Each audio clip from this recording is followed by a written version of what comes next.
A 13-year-old black girl, traveling alone to visit her mother, a sitting U.S. senator, had just landed in Washington, D.C. when everything changed. She smiled politely, waited quietly, carried nothing but a backpack and a dream. But a uniformed officer didn't see a child, he saw suspicion. Without evidence, without cause, he pulled her aside.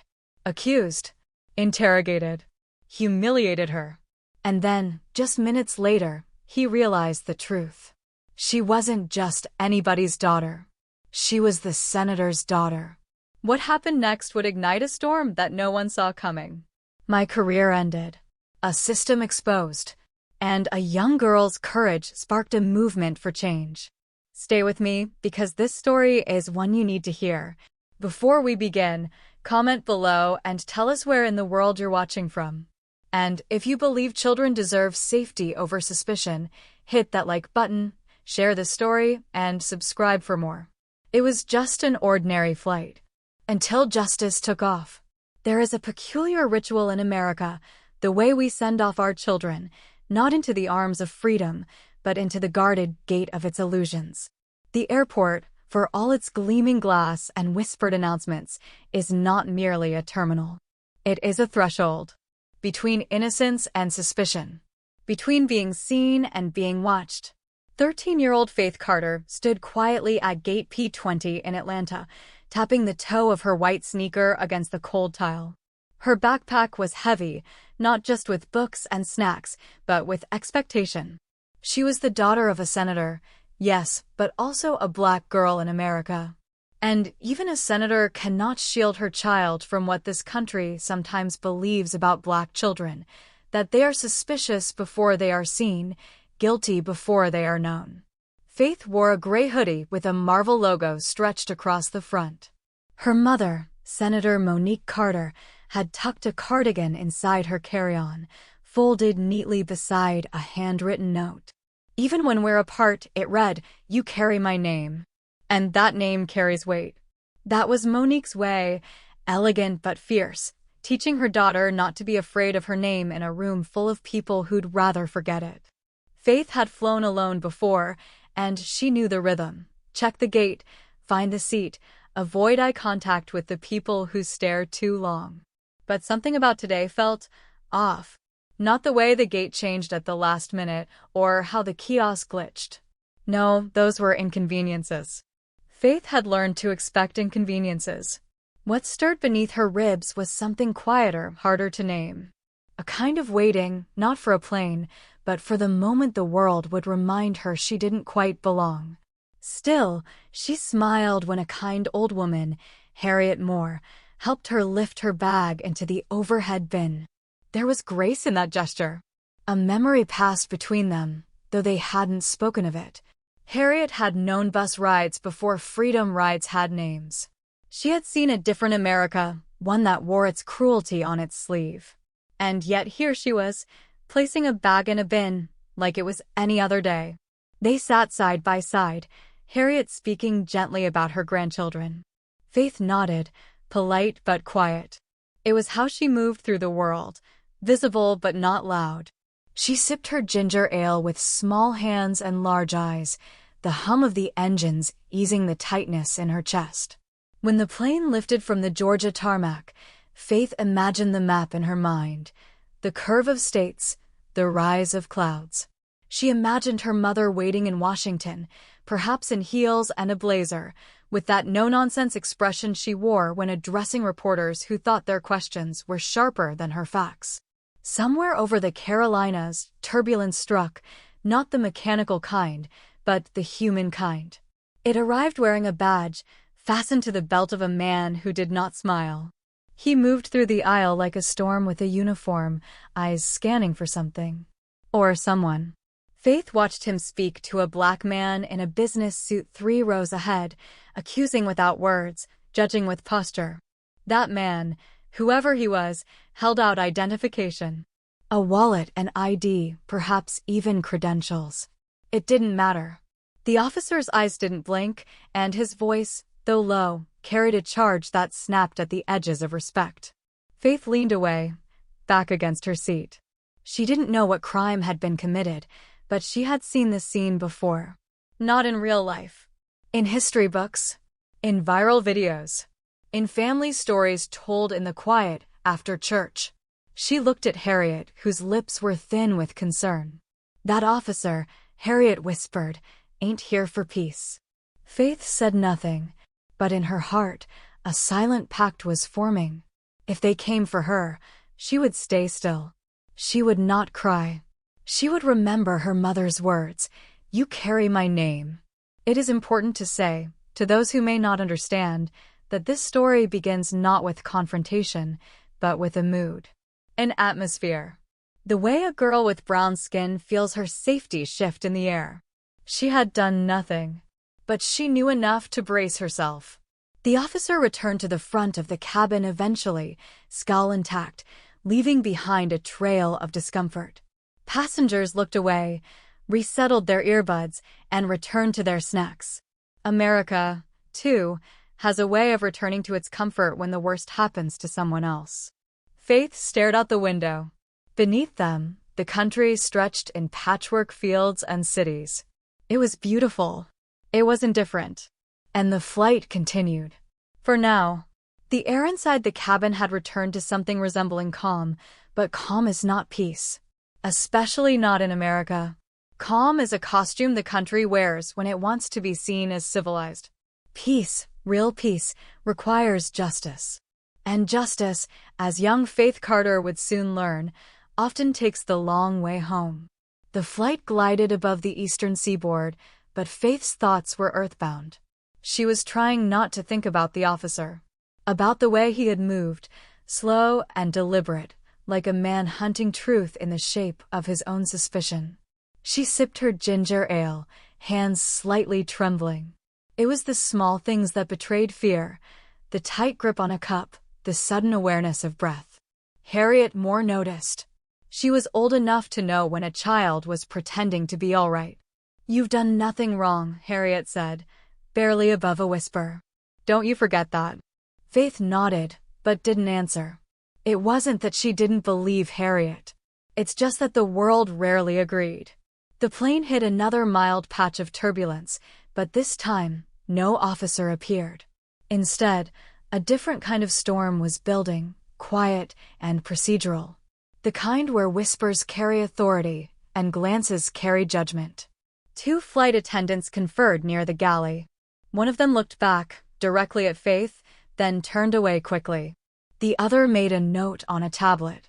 Faith watched them, her heart beginning to pound again. It wasn't paranoia. She knew the feeling of being watched. It was the same feeling she'd had at school assemblies when she raised her hand and the teacher's smile faltered for just a moment because being smart wasn't something expected from her. She slid deeper into her seat.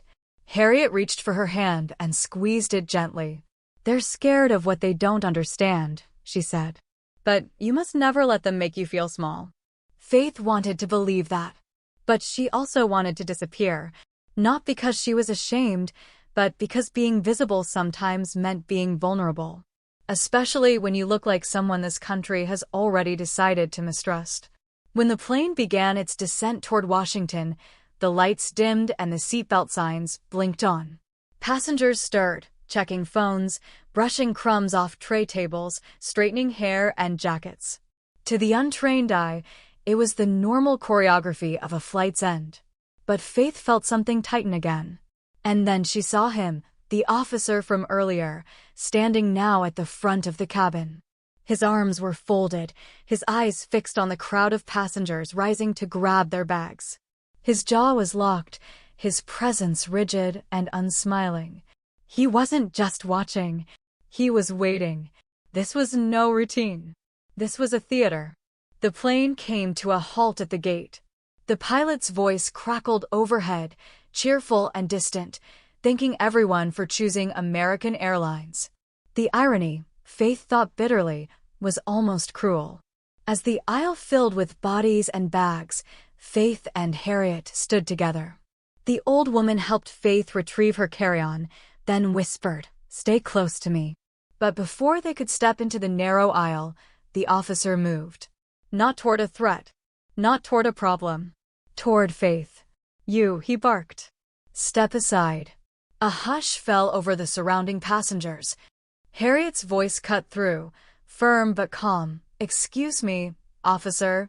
This young lady has done nothing wrong." He ignored her. "Miss, I said step aside." Faith froze. She felt every eye land on her. And though her voice felt buried under the weight of disbelief, she managed to whisper, "I'm meeting my mother. She's waiting outside." "I didn't ask about your mother," the officer said. "You match the description." That phrase. That godforsaken phrase. Match a description. A shield of words used to strip people of their dignity, one syllable at a time. Faith opened her mouth to protest, but before she could form a sentence, the officer grabbed her arm. And just like that, the world changed. A child, ripped from her own journey. A citizen, presumed guilty. A daughter, separated from her mother not by miles, but by the arrogance of uniformed suspicion. The flight attendant gasped. Harriet tried to step in. But the officer was unyielding.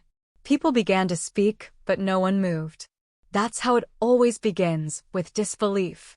Then outrage. Then silence. They watched a young black girl be marched off a plane like contraband. And not one of them, not yet, knew who her mother was. But that wouldn't matter, would it? Because this story isn't new. And it doesn't depend on titles.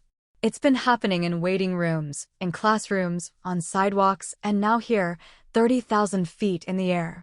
And America, still unsure how to look itself in the mirror, continues to ask, how could this happen? Faith Carter didn't know yet how far the fall would go. But she knew she was falling. And the ground, when it came, would be hard and cold and unforgiving. This was not just a flight. This was a reckoning in a sky that once pretended to be free. The walls were white, but they weren't clean. Not really. They bore the scent of thousands of stories, of grief folded into the seams of silence, of names whispered and never believed. Faith Carter sat in a gray chair with legs too short to touch the floor, her palms flat on the cold metal table. Across from her sat Officer Mills, a man in uniform but not in justice. The room, with its buzzing overhead light and cracked linoleum floor, was not unfamiliar to the black imagination. It was another extension of the American stage, another set where black bodies perform guilt before they've even spoken.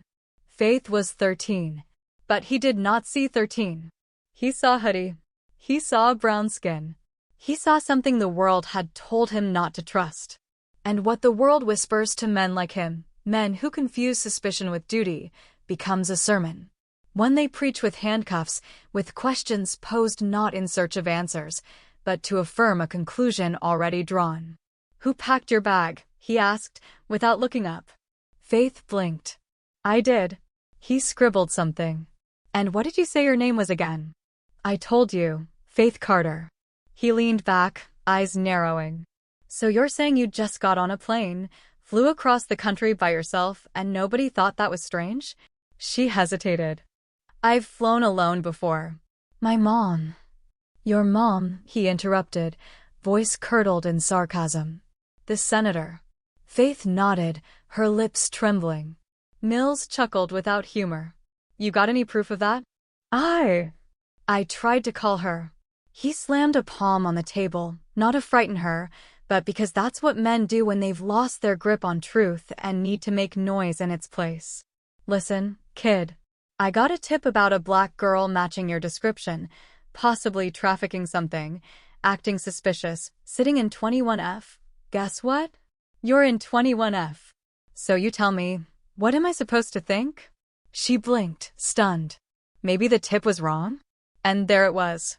The answer of a child raised in the shadow of justice, still foolish, or perhaps brave, enough to believe it would protect her. He smirked. "Tips don't lie. People like to cover for each other. You don't get it yet, do you? This isn't about your little trip. It's about the truth. It's about patterns." And Faith, still clutching the cardigan her mother had folded so gently that morning, realized this man didn't see a person. He saw a pattern. A fear. A projection so old it had been mistaken for instinct. She tried to meet his gaze. Is it always suspicious for someone like me to just exist? He flinched, not visibly, but inwardly, as if somewhere deep down a small sliver of conscience still rattled in its cage. But he didn't answer. Instead, he picked up her phone. Unlock it. Faith paused. I want to call my mother first. You'll call who I tell you to call. His tone was iron. Now unlock it. And so she did. Because the world had taught her that compliance might buy mercy, though it often bought nothing at all. He scanned her texts. Messages from her mother, from her friends. Memes. Homework photos. A world innocent and small, until it met his gaze. Nothing. He found nothing. And yet he still leaned back and said, we're going to have to take this further. You're not telling me everything. Faith's voice cracked. I don't know what else to tell you. He didn't care. Men like Mills rarely do. Because in his America, the accusation is the evidence. And a frightened black girl in a locked room is already halfway to guilty. Outside the interrogation room, the airport murmured with the everyday hum of travel. But something had begun to shift. Sandra, the flight attendant who had watched it all unfold with growing dread, was on the phone with airport administration. Another attendant had already whispered the girl's name in the break room, Faith Carter, and someone else gasped, "Isn't that Senator Monique Carter's daughter?" And word travels fast when injustice is loud. But for Faith, inside that room, time was slow and thick. She sat under the weight of centuries, of boys and girls before her who had been told they were wrong simply for breathing in the wrong place at the wrong time with the wrong skin. She looked at the clock. The minute hand ticked forward. Still no call from her mother. Still no apology. Still no relief. And yet, something stirred in her, something old and burning, something her mother had given her not in words, but in living. Faith. Not just a name, not just a virtue, a declaration. And even in this room designed to crush her into doubt, she began to believe that maybe, just maybe, she would walk out. There are rooms in America that do not appear on maps. They do not boast landmarks or architecture. But they exist in airport basements, courthouse corridors, school principal offices, rooms where black children wait to be believed. Faith Carter sat in one of those rooms now. Not a jail cell. Not a courtroom. Something more insidious. A nondescript waiting area outside a locked door, under the fluorescent flicker of silence and suspicion. The officer who had yanked her from the flight, Officer Mills, paced the hallway like a man sharpening a knife he'd already used. Faith held her backpack to her chest like a shield. Her cardigan, the one her mother had given her that morning, was balled in her lap, damp with tears. She looked around at the dull beige walls and wondered how a place could feel so loud and yet so empty. Because it wasn't just the room she was in. It was the air of this country. It was the air of being 13 and black and female and alone in a nation that claimed to protect children, but too often made exceptions. Mills had left her alone for the moment, claiming to check with the department. But Faith knew in the way a girl knows when she's not wanted in a store, or when the security guard trails a step too close, that this wasn't about protocol. It was about presence. Her presence in a seat he didn't think she should occupy. Her presence in a body that made him itch with the discomfort of his own assumptions. And now she sat waiting to be seen not as a threat, but as a child. Not as a lie, but as a life. Elsewhere in the airport, justice was beginning to stir. A whisper here. A call there. The name Carter was spoken aloud by a gate agent who remembered the boarding pass. By a flight attendant who'd helped stow her bag. And finally, by an operations manager who made a call to the Capitol. Senator Monique Carter had just left a subcommittee hearing when the alert flashed on her phone. Your daughter is being held in airport security. The words didn't make sense at first. They didn't have shape. But then they did, like a fist forming. Monique didn't ask for a car. She didn't wait for staffers. She ran. Back in the room, Time moved like syrup. Faith looked at the clock. For 11, she had landed at 3:10. In an hour, she had gone from a proud young girl preparing to reunite with her mother to a suspect. For what, she still didn't know. She heard voices outside. Raised tones. A woman, sharp, clipped, authoritative. Then a man, Mills, defensive, hiding behind the phrase, "I was just doing my job." Faith didn't know yet that her mother had arrived. She didn't yet know the shape of righteous fury when worn by a black woman with both maternal grief and senatorial power in her voice. But she would soon. The door opened. Officer Mills stood in the frame. His jaw was tight, his posture tighter. Behind him, a staffer from the senator's office, tall, stern, clipboard in hand, stood like a blade aimed at the truth. "Come on," Mills muttered. Faith didn't move. "I said let's go." Still she didn't move. Because something had shifted. It wasn't courage. Not exactly. But it was the realization that this man was not a mountain, only a shadow. And shadows, when lit from behind, dissolve. She stood slowly, her eyes never leaving him. They walked through the corridor. Each footstep echoing like testimony. Every corner was another line in a story she never asked to write, but now had no choice but to finish. At the end of the hallway, her mother, Monique Carter, stood like a monument, her tailored coat draped like armor, her eyes sharpened by rage and love. Faith broke into a run. "Mom." And there it was, impact. Not of bodies colliding, but of truth meeting its defender. Monique held her daughter tight. "It's okay, baby. I'm here now." Officer Mills stepped forward, attempting authority. But Monique turned on him with the full weight of every woman who had ever raised a child in the face of this country's contradictions. "What did you do to my daughter?" His words stumbled. "We received a tip." "What tip?" she snapped. "A hoodie and brown skin don't make a tip, they make a target." The air stilled. Passengers paused. Security froze. Staffers stopped moving. And Faith looked up at her mother, realizing that sometimes power doesn't shout. It speaks clearly, sharply, unapologetically. The contradictions were all there in that hallway. A mother called senator, treated with deference. A daughter called suspicious, treated with contempt. Same blood, same name, same humanity, but only one had been seen.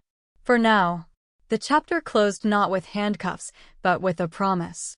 The promise of legal action, of media storms, of hearings and legislation and speeches on the Senate floor. But for Faith, what lingered most was not the outrage, not even the fear. It was the whisper she said to herself as she clung to her mother's coat. "I didn't do anything wrong, and I still was not safe." And that is the quiet terror many in this country know too well.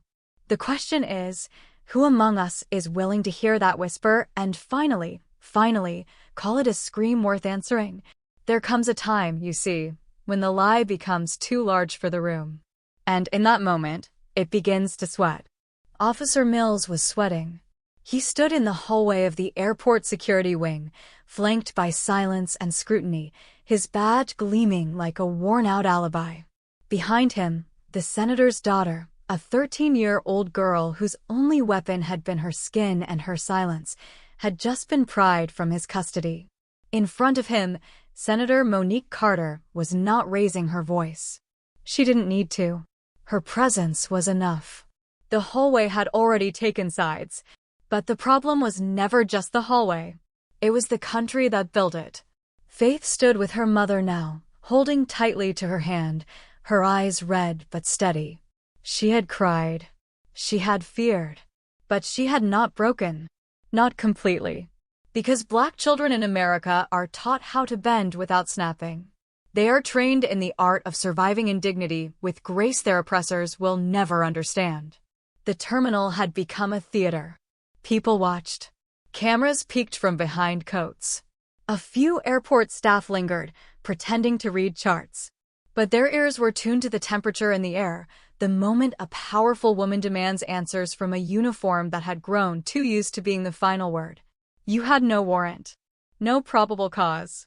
No explanation, just an anonymous text and your imagination, Monique said, her voice cutting through the antiseptic hush. Mills attempted to recover what authority he thought remained. Senator, I was acting on protocol. The tip was credible. We can't ignore those things these days. And how many young white girls have you detained over anonymous tips? She snapped. He didn't answer. He couldn't. Because the truth is never polite when dragged into the light. And in that silence, America was suddenly standing trial in a hallway with linoleum floors and vending machines humming nearby. The airport director had arrived. A pale man with a clipboard and a public relations smile. He offered apologies like candy, shiny, sweet, and empty. We are deeply sorry for the misunderstanding, he said. Monique didn't flinch. This wasn't a misunderstanding. This was a pattern. Behind her, her staff began collecting names. Harriet, the older woman who'd sat next to Faith, had already stepped forward with a trembling voice but a steel will. She was no threat. That man, he looked at her like she'd stolen something just by breathing. Sandra, the flight attendant, provided her statement next. She was quiet, respectful. There was no cause, no behavior, just her skin. Faith watched all of this unfold with the wide, weary eyes of a child who had grown up too fast between boarding gates. What she did not yet fully grasp was that she had become more than a passenger. She had become a symbol. But symbols are double-edged. They inspire, yes, but they also bleed. And at 13, Faith was learning how to be both. That evening, the story broke. Not through whispers, but headlines. Not through rumors, but footage. A leaked video from a bystander caught the moment Officer Mills grabbed Faith's arm. It caught the look in his eyes, the disbelief in hers. It caught the hesitation of the security guard who didn't intervene. The way nobody stopped it until her mother arrived. The internet doesn't forget. And it doesn't forgive. Hashtag Senator Carter. Hashtag Flying While Black. Hashtag Protect Our Children. Faith's name trended, though she had not asked for it. Her face, that of a child weary before her time, was everywhere. And the country, divided as ever, responded in two choirs. One said, "This is outrageous. She's just a kid." The other said, "There must be more to the story." There is always more, they say, when the child is black. Monique knew she couldn't sleep this one off. She couldn't issue a statement and let the machine bury it in paperwork. This was no longer just about her daughter. It was about all the daughters, all the mothers, all the children who had been accused of crimes no one could name, because the real crime was their existence in the wrong place with the wrong face. She called a press conference. The podium was small. The room was crowded. Lights are hot. But her voice was cool. My daughter, Faith, was detained without cause. Not because she posed a threat, but because of how she looked. And this is not new. This is not rare. This is not excusable. It is the rot beneath the paint on America's face. She looked into the cameras, not with fire, but with the steady ache of a woman who had carried both country and child too long. There are families who don't have a senator to step in. There are children who cry and no one listens. So we will not let this go. We will seek justice, not only for Faith, but for every child who waits in the forgotten rooms of America, wondering what they did wrong. And somewhere, an old man in the corner of the country, retired, watching from his living room, perhaps with grandkids asleep in the next room, nodded. Because he had seen this before. Different names, different uniforms, but the same story. Only now the story had a name. Faith. And like the word itself, it was not about surrender. It was about the courage to believe that this time, something might finally change. It is a peculiar thing, how cruelty wears a uniform in the morning and returns home to a quiet dinner table by night. It kisses its children on the forehead and folds itself into the couch cushions, never once admitting what it did between coffee and commute. That is how racism survives in America, not with slurs shouted in the street, but with calm procedures, polite smiles, and the silence of those who know better. The headlines were everywhere now.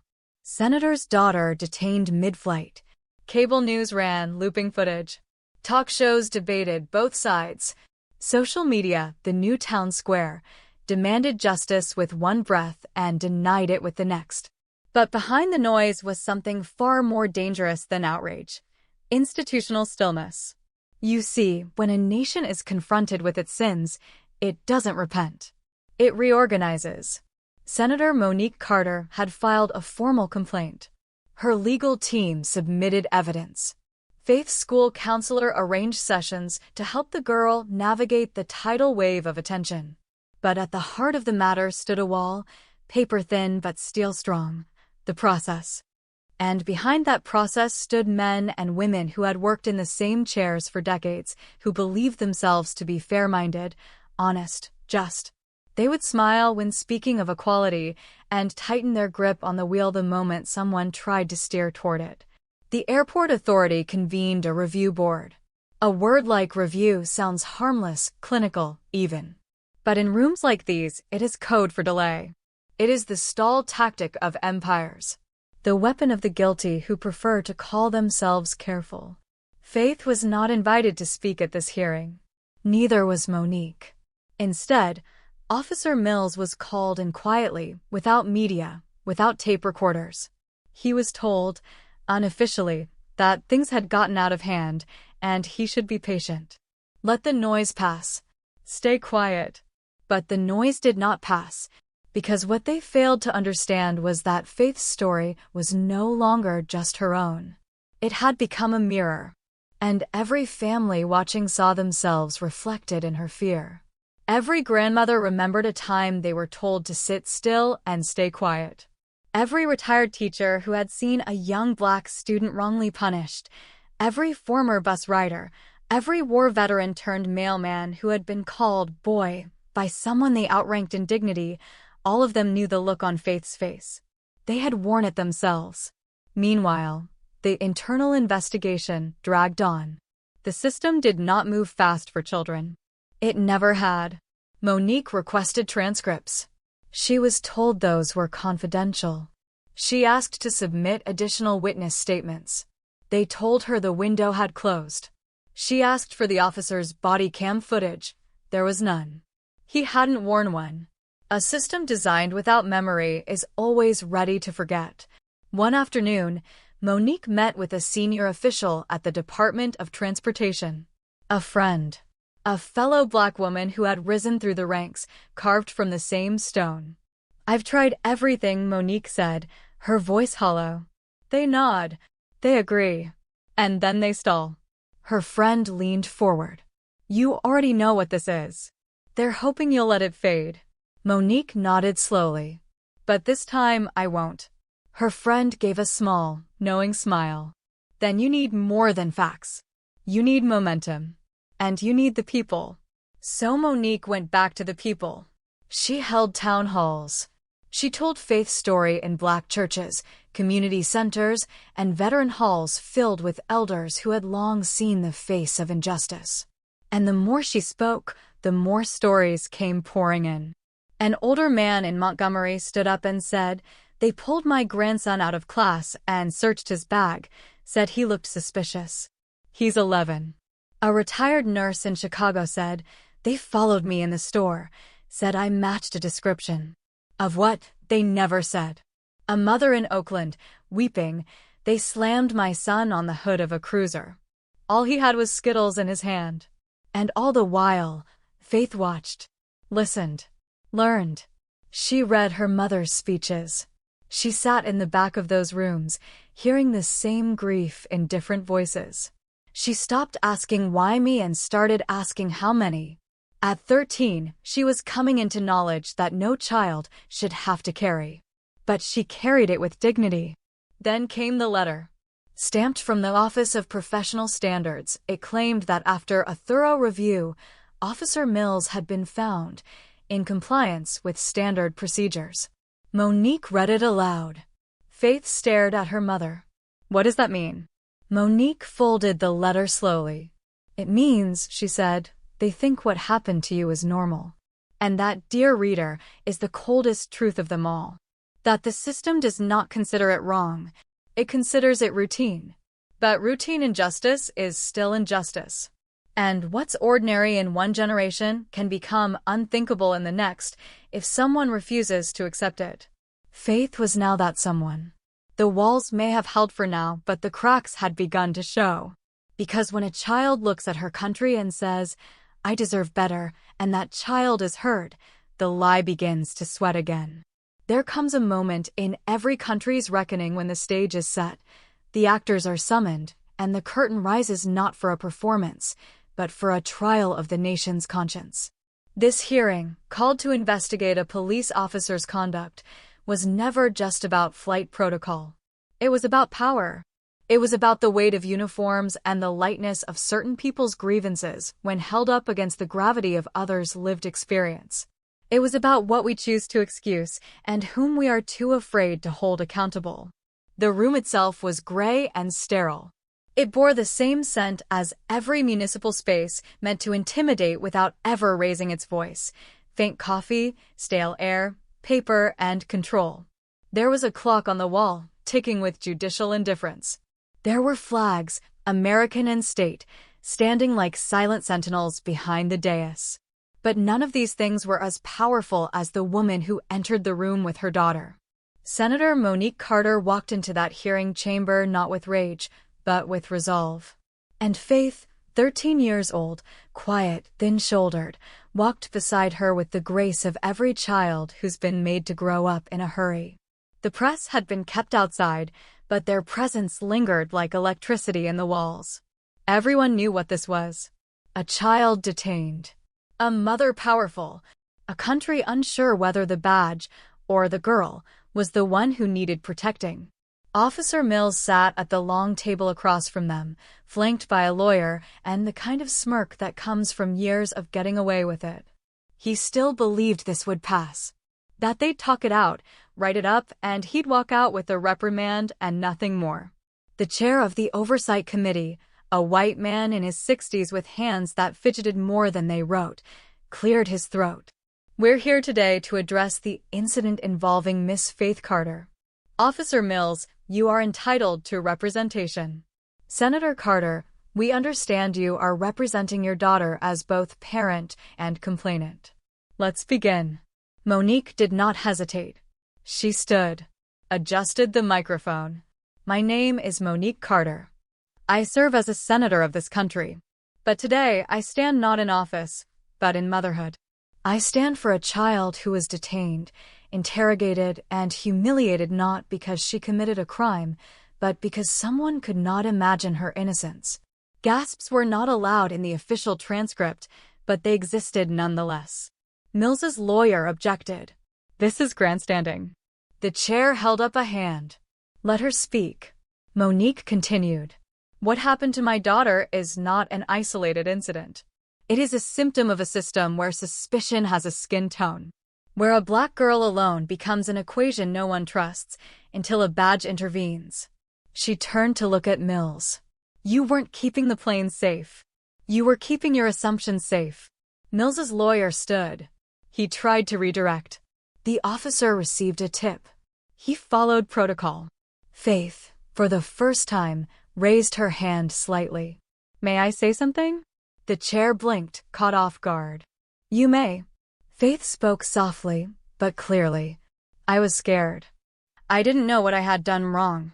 He took my phone. He wouldn't let me call my mom. He made me feel like I was something bad, just because I was by myself. And I don't want anyone else to feel like that. You could hear the swallowing in the room. A hush held them in place. Then, slowly, the committee began questioning Mills. Did he confirm the identity before detaining the child? No. Did he investigate the source of the anonymous tip? No. Did he follow department protocol for minors? He believed he did. Each answer, each shrug, each I thought, or I assumed built a case not just against Mills, but against the entire logic of deference that cloaks officers in near immunity. An older black woman on the committee, who had stayed quiet until then, leaned in. "Officer, would you have done the same if it was a white child in seat 21F? Mills stiffened. "I can't answer that. I don't see race." The woman shook her head. "That's the problem, sir. You don't see, but you act." Outside the hearing room, the country debated. Inside, a quiet war played out between an old narrative of authority and a new voice insisting on accountability. This wasn't about politics anymore. It wasn't about optics. It wasn't even about one girl. It was about a disease in the bloodstream of the law, one that pretends to be allergic to color, all while targeting it at every checkpoint, school gate, and sidewalk. Before the hearing ended, Monique requested to speak once more. "I know what many of you think," she said, "that this is a one-off. That Faith is lucky her mother is a senator, and that we're making more noise than necessary. But let me say this. If this can happen to my daughter, it is happening to yours. Or your neighbors. Or the child down the street who doesn't have a podium or a last name anyone recognizes." She paused. "We don't need apologies. We need the truth. We need policy. We need courage." And with that, she sat down. The gavel struck. And though the hearing was adjourned, a different trial had just begun. The trial was not of Officer Mills, but of a system that taught him this was acceptable. A system that calls the frightened child suspicious. A system that calls the voice of her mother angry. A system that teaches black pain to be polite and then ignores it anyway. That day, the committee promised an official recommendation. But in the hearts of those who bore witness, something deeper stirred. Because in that cold, fluorescent room, the truth had finally stood up. And it wore no badge. And it carried no weapon. Only a voice. And the scars of being disbelieved. And it was enough. You must understand something about this country. It does not change because the truth is spoken. It changes only when the truth is believed. And even then, not without resistance. The hearing had ended. The cameras had pulled back. The headlines had cooled, as they always do. And still, Senator Monique Carter stood in her daughter's room late one evening, watching Faith sleep. The child who once dreamed of marble floors and Senate speeches now mumbled in her sleep, caught in the tremors of memory. For Faith, the nightmare was no longer the officer's glare, it was the silence that followed. Because silence, in this country, is where injustice rests its feet, where it sips its coffee and waits to be forgiven. The recommendation from the Oversight Committee was swift. Officer Mills was to be terminated and referred for criminal investigation. His badge was taken. His locker emptied. And yet, in the anonymous corners of the internet, he was called a hero, a martyr of law and order. It is a strange thing to witness, how a man proven wrong can still be applauded by those who refuse to see what the rest of us saw. And that, perhaps, is the heaviest weight a mother like Monique Carter must carry. Not the verdict, but the refusal of others to accept the verdict as truth. A month passed. Faith returned to school. Her teachers gave her extra time on assignments. Her classmates whispered in hushed awe. Some were kind. Others were curious in that sharp, probing way children can be. And Faith, bright, observant, still healing, learned something older folks take decades to accept. That being the victim of injustice does not guarantee protection from further harm. That people will ask you to smile while they poke your bruises. That they will call your survival strength while denying the wound was ever made. Monique, meanwhile, moved like a woman walking two tightropes. One, above the realm of law, crafting new legislation to protect unaccompanied minors, to limit anonymous tips used as pretext for racial profiling. The other, above the realm of motherhood, trying to keep her daughter's spirit from collapsing under the weight of national attention. She pushed forward policies named after Faith. She built coalitions. She gave interviews. But every night, she returned to the quiet ache of a question no law could answer. What happens to a child who learns, too early, that the world doesn't believe her? Officer Mills, now a man without uniform, had disappeared from the public eye. But not from the conversation. He became a symbol. For some, a scapegoat. For others, a warning. The civil suit filed against the airport police department moved forward. And during discovery, patterns emerged of black and brown children questioned more often, detained more frequently, recorded less frequently on official logs. What Faith endured was not a mistake. It was the shape of the system, unspoken, unnamed, but operating like clockwork. Monique gave one last speech before Congress, months after the hearing.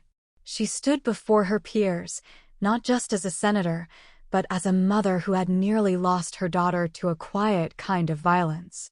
The type that doesn't leave bruises, but leaves impressions on the soul. There are some who believe this is an overreaction, she said. That we are making something political out of something procedural. But I ask you, what would you do if it was your child? She paused. If you cannot answer that honestly, then you do not belong here. And in that silence, you could hear more than just applause. You could hear the crumbling of denial. Faith, for her part, found refuge in art. She began drawing again, pages of superheroes and courtrooms, of girls in capes and mothers standing on podiums. But one image, above all, stood out, a little black girl with her fist raised, not in defiance, but in declaration. Not of anger, but of existence. The last time the public saw Officer Mills was during the civil trial. He sat clean-shaven, dressed not in blue but in a gray suit. He looked small. Smaller than anyone had expected, because power, once stripped, reveals the person underneath. And the person underneath was not strong, just afraid. He offered no testimony, no apology, just silence. The same silence that had once surrounded Faith on that plane. But now, the silence was his. The jury ruled in Faith's favor. A settlement was reached. Policy was reformed. And still, some said it was too much. That things had gone too far. To which Monique replied, "They haven't gone nearly far enough. Let us not pretend, dear reader, that the world was fixed that day. It was not. But something did change. A child stood up and was believed. A mother roared and was heard. And a system, no matter how slowly, was forced to look in the mirror. This is not the end. It never is. But for once, it was a beginning not built on forgetting, but on remembering. And in that memory, there is power. The power to name what we fear. The power to protect what we love. And the power to imagine a world where no child, of any color, must prove they deserve to be safe.